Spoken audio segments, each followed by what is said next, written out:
Itu hasanah. Mati. Ya, takut kena corona, padahal resiko corona maksimal mati. Betul ya? Ya insya Allah sehat semua, betul kan?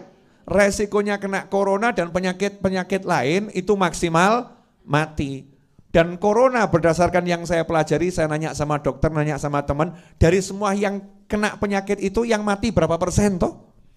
Yang mati berapa persen? Apakah seganas itu penyakitnya? Ternyata ya Alhamdulillah yang sehat artinya kena penyakit masih hidup dan insya Allah bisa sembuh itu jauh lebih banyak. Betul. Makanya nggak usah mikir mati ya. Penyakit apapun itu ujung-ujungnya maksimal adalah mati. Setelah mati kalau orangnya hatinya baik, penyakitnya menjadi penghapus dosa. Penyakitnya menjadi nambah pangkat di sisi Allah Subhanahu wa ta'ala. Tapi kalau orang kena penyakit yang saya sebutkan ini, walaupun sehat badannya, walaupun kaya dirinya, begitu is dead, Masya Allah, sakitnya nggak rampung-rampung. Contoh, ini biasanya ibu-ibu suka kena penyakit ini. Maaf ya Bu, penyakit nggak bisa ngucap terima kasih sama suami. Ya pasti yang kena penyakit ibu-ibu tuh ya. Judulnya penyakit tidak bisa ngucap terima kasih sama suami. Berarti yang sakit ibu-ibu. Bu, pernah enggak mengidap penyakit ini? Oh ngaku kan, ngaku tuh. Artinya suaminya ngasih A, ngasih B, ngasih sampai Z. Itu kalau yang dikasih belum sesuai yang diinginkan. Jadi ibu pengennya kudung warna hijau. Suami ngasih kudung warna merah, biru, hitam, ya, pink, krem, semua dikasih kecuali yang hijau.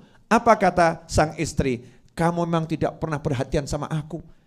Kamu pria yang tidak pernah berbuat baik kepada aku.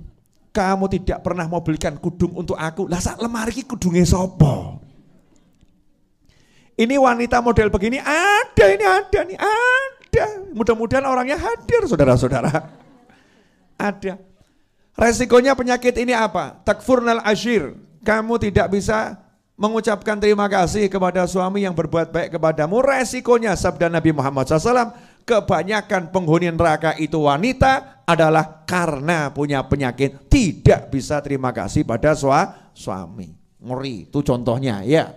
Tidak bisa terima kasih pada suami. Kemudian penyakit apa lagi? Iri. Penyakit iri ini kita mungkin pernah kena atau lagi ngidap. Ya, mengidap penyakit iri. Begitu kena penyakit iri, Masya Allah, hidupnya dunia gak mungkin bisa bahagia. Apalagi akhirat. Karena orang iri itu gak pernah bisa melihat yang dia punya. Selalu lihat punyanya orang lain terus. Contoh, punya suami ganteng. Kok lihat Habib Novel lebih ganteng. Masya Allah. Ya, terus iri, ya iri, ya kan? Iri sama suaminya orang lain ya, sehingga istrinya itu dielek-elek terus. Perempuan kok kayak gitu? Perempuan kok kayak gitu? Orang kalau udah iri mengerikan. Dia akan mencacat, akan mencela orang yang dia iri. Betul. Mobil contoh. Lah kebetulan ibu-ibu punya mobil harganya 50 juta. Lah kok tetangga ibu punya mobil harganya 500 juta. Ibu iri. Aku kok gak iso duwe sing kaya ngono. Saya kok gak bisa punya yang seperti itu. Yang muncul apa? Itu hasil korupsi itu. Warungnya pakai pesugihan itu. Itu orangnya pakai susuk itu. Oh, mungkin dia itu pelakor itu. Makanya bisa beli mobil seperti itu. Masya Allah. A sampai Z. Mulutnya ngeluarkan hal-hal yang na'udzubillah min dzalik. Itu kena penyakit iri. Di atasnya iri. Lebih ngeri. Dengki.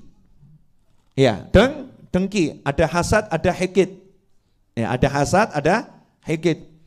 Kalau hasad itu iri, hikid itu dengki. Dengki itu apa? Dengki itu di atasnya iri. Lebih dari iri.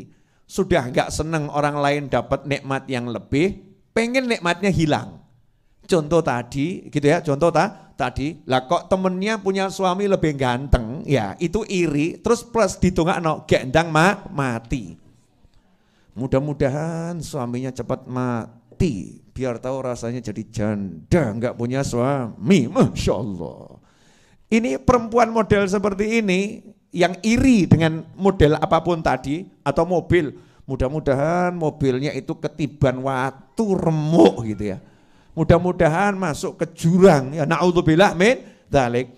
Menginginkan nikmat itu lenyap dari orang lain, itu namanya dengki. Bahaya itu. Dengki itu mengerikan luar biasa. Kemudian penyakit lagi, ini masih saudara semua nih, rata-rata penyakit itu bersaudara. Iri, dengki itu ya, itu bersaudara. Ada penyakit yang namanya ujub, bangga diri. Belum sampai taraf sombong, jadi ujub. Aku. Tapi dia memunculkan akunya, gak pernah lihat Allahnya, paham ya? Lihat kemampuan dirinya, saya kok. Gak lihat Allah. Kalau gak saya gak bisa. Saya. Itu namanya ujub. Contoh, ibu pinter masak. Ya. Kemudian kok nyuguhkan orang, orangnya seneng. Nyuguh orang, orangnya seneng. Enak ya. Terus di hati ibu ngomong, aku. Memang aku jago masak, ahli masak. Memang saya pinter masak. Tanpa merendahkan orang lain, ujub, berbangga diri, bahaya itu. Itu menghancurkan amal. Yang lebih parah dari ujub, sombong. Sombong itu bangga diri plus menghina orang lain. Plus menghina orang lain. Masaknya enak, oh iya saya, kalau dia enggak enak. Oh dia itu masaknya, wah ora enak. Apalagi yang di pojok sana, wah enggak enak sambil duding gitu ya. Itu enggak enak itu. Merendahkan orang lain, an yakiroh. Jadi merendahkan, menghinakan muslim yang lain. Itu adalah kesombongan. Dengan melihat dirinya yang punya kemampuan. Na'udzubillah min dzalik. Ada yang nanya, Habib, lah kalau saya bangga, tapi karena saya bisa sesuatu untuk syukur, boleh enggak? Nah ini bedanya tipis. Ada orang yang bangga tapi syukur. Kalimatnya lain, masakanmu enak, alhamdulillah, alhamdulillah saya dikasih Allah kemampuan masak, ya Allah terima kasih. Ya itu ke Allah subhanahu wa ta'ala. Itu yang namanya, kalau kamu dikasih nikmat sama Allah, sebut-sebutkanlah. Wa amma bi ni'mati rabbika fahaddits. Itu bukan ujub, itu bukan sombong, karena dikembalikan pada Allah subhanahu wa ta'ala dan tidak pernah merendahkan orang lain. Nah penyakit yang saya sebutkan ini diantaranya, kalau kita kena, urusannya nggak selesai dengan mati. Kalau corona dan kawan-kawannya dengan mati selesai. Tapi kalau penyakit yang saya sebutkan tadi, itu mati nggak menyelesaikan. Mati baru permulaan. Masya Allah. Langsung disambut sama malaikat mungkar wa nakir. Ngerinya luar biasa. Raqib dan Atid memberikan laporan. Nah, Raqib Atid ngasih laporan, mungkar nakir nyambut. Malaikat azab siap ngajar. Itu baru di kuburan. Keluar dari kuburan masuk alam kebangkitan. Dikasih tempat yang panasnya luar biasa, enggak dapat naungan. Dari kebangkitan dihisap, hisapnya itu akan berat, kemudian akan diseret ke neraka. Na'udzubillah min dzalik.